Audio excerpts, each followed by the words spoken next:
guys? Welcome back to my channel. My name is Ovi. Today, we're moving things into the room. I gotta set up my music stuff, so I figured I'd show you how I set up my pedal board. There's a million different ways to set up a pedal board. This is just how I like to do it, and I'll tell you the reasons why as I go through. Things you're gonna need if you wanna have a whole pedal setup, right? First of all, you need pedals. Number two, you're gonna need a pedal board, right? You're gonna need power or audio cables. You're going to need power supply cables. Preferably get a power supply to power your cables. Of course, you're going to need patch cables as well.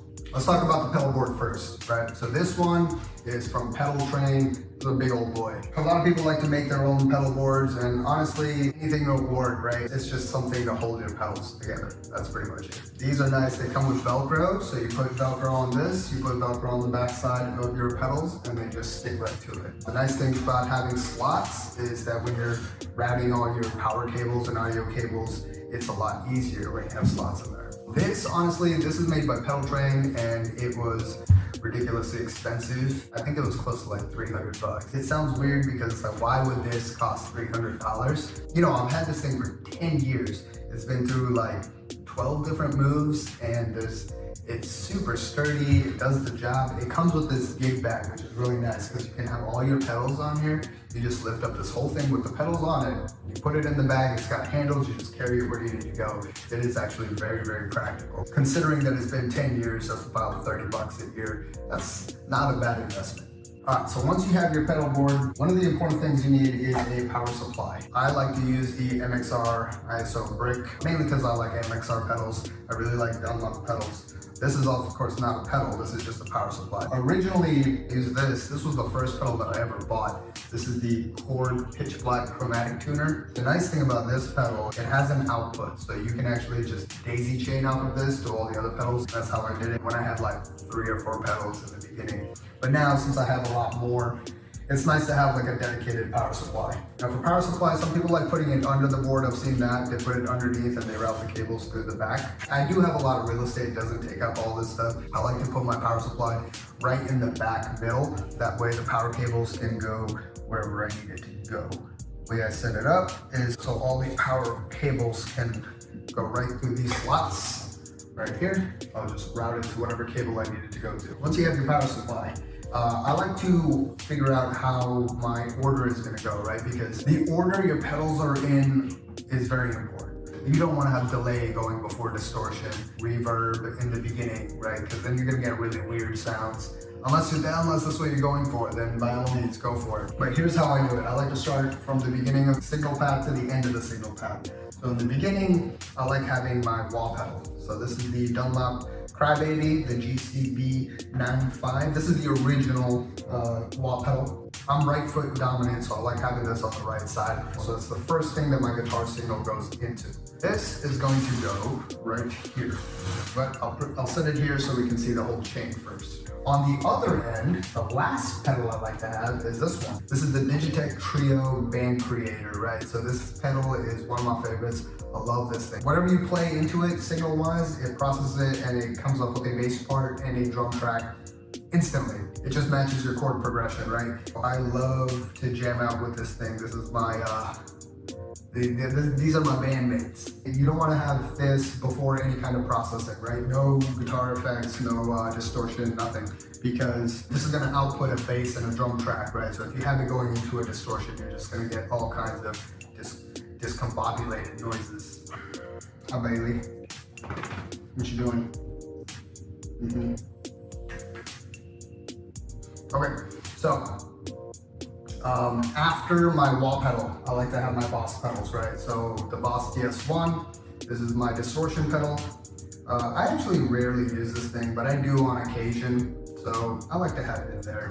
Mainly it's nostalgia. It's one of the first pedals I ever bought. Second, I like having my Boss BD2, which is my favorite, right? This is the blues driver. Right before the Digitech pedal, I like having my carbon copy analog delay. You want to have it near the end, right? Because you don't want this before any of the distortion effects. You also don't want it after the Trio Band Creator. So we're gonna have this one right before the Band Creator. Do you like that pedal? This is all weird. Okay. And then after that, Right in the middle, I like my metal pedal. This is the metal muff made by Electro-Harmonix. I got it because, well, it says metal muff. It's like the big muff PI, but the metal version of it. It's pretty cool. And then right in the middle, I like having this one, right? My Chord Pitch Black chromatic tuner, right? So right in the middle of the chain. Now the reason I put this one in the middle, it's a little complicated. So most of these pedals are direct pass-through pedals, right? So basically, even if the pedal doesn't have power, the signal can pass through. The bigger the path the signal has to go through, the more losses in the signal there's gonna be, right? You lose the tone, you lose the clarity, stuff like that. So people like direct pass-through, so it doesn't have to go through all the corners. Now the problem is that when you're passing through all these pedals, you do require some current to be able to push that signal through this chain, because you're going to get a resistance from each one of these pedals. Now the reason I put this one right in the middle is because this is not a pass-through pedal. If it does not have power, you're not going to get any signal going through it. And being right in the middle, what it does is that it'll boost the signal a little bit, and it'll get through the rest of my pedals without too much of a sonic quality loss. Theoretically. Now, I do have two other pedals here, but I do not use them. So they just kind of sit on my board and just look pretty.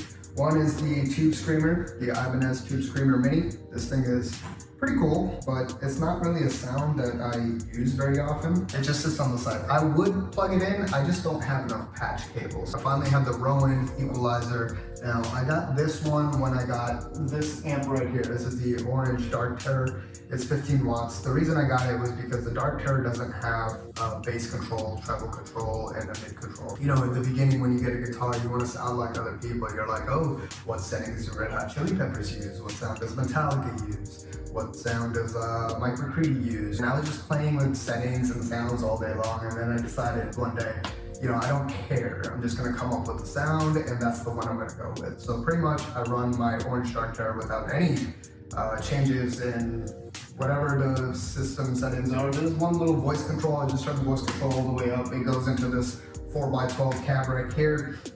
And that's it. I don't mess with the mids, trebles, or bass. I don't care. So this one, I don't use anymore. You done?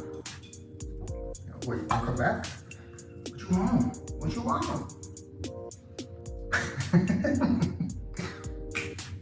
You wanna get out of here? Alright, let's go.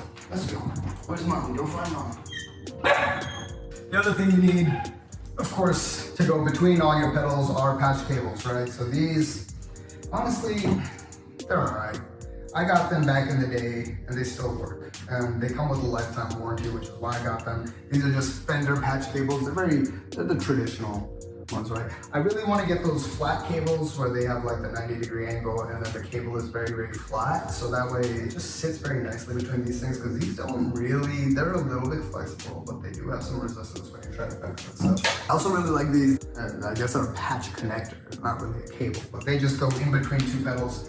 And it's just quick and easy. You don't have a whole bunch of cabling over there. But in order for this to work, the two inputs and outputs on the pedals, they need to be the same height, right, off the ground.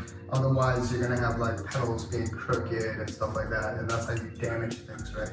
So this one I put in between the two Boss pedals because they're the same proportions. And then the other one I'm gonna put between the carbon copy analog delay and the metal muff because they're of the same height as well. On this side, right by my foot, as close to me as possible is where I'm going to have my wah pedal. So once I have that on there, and we got our patch cable, that's gonna go right in here, and that's gonna connect to the Boss DS1. If you put it on the top, it kind of stays out of the way, because I don't use that one too much. I do use this one a lot, but having this one up here is nice, easy to turn on and off.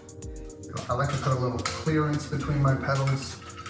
That way you don't accidentally hit a different pedal. The next one's going to be our tuner. This one I like having right in the middle.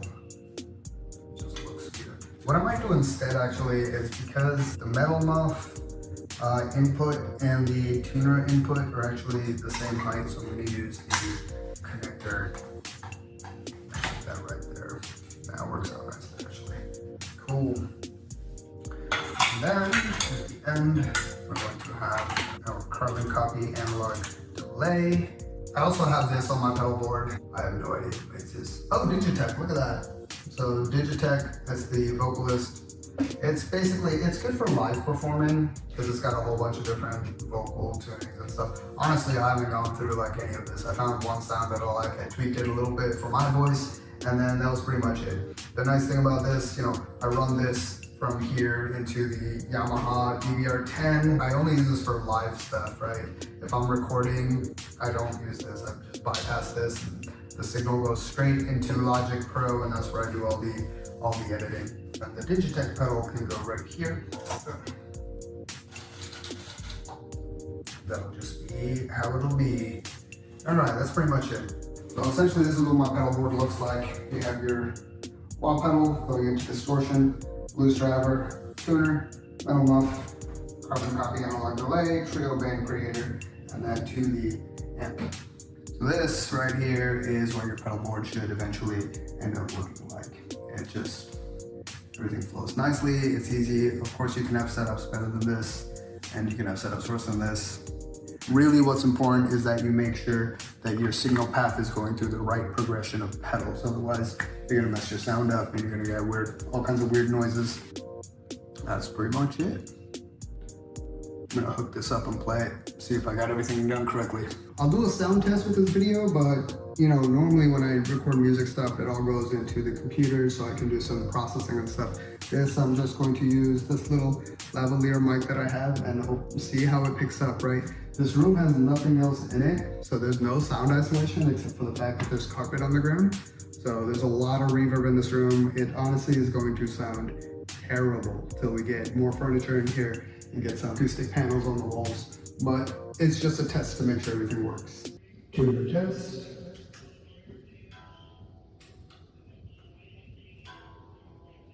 Wall pedal test. DS1 test.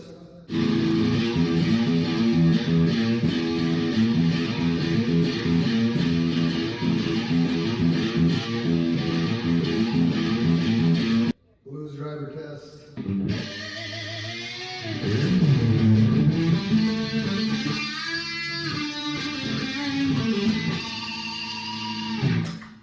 Metal pedal test.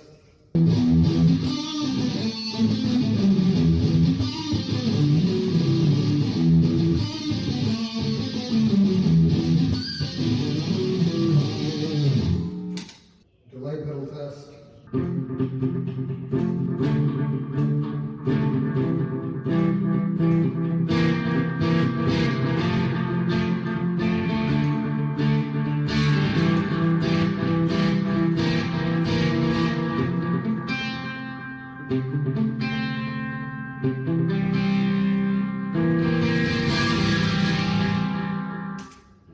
Trio band creator test.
Just complete.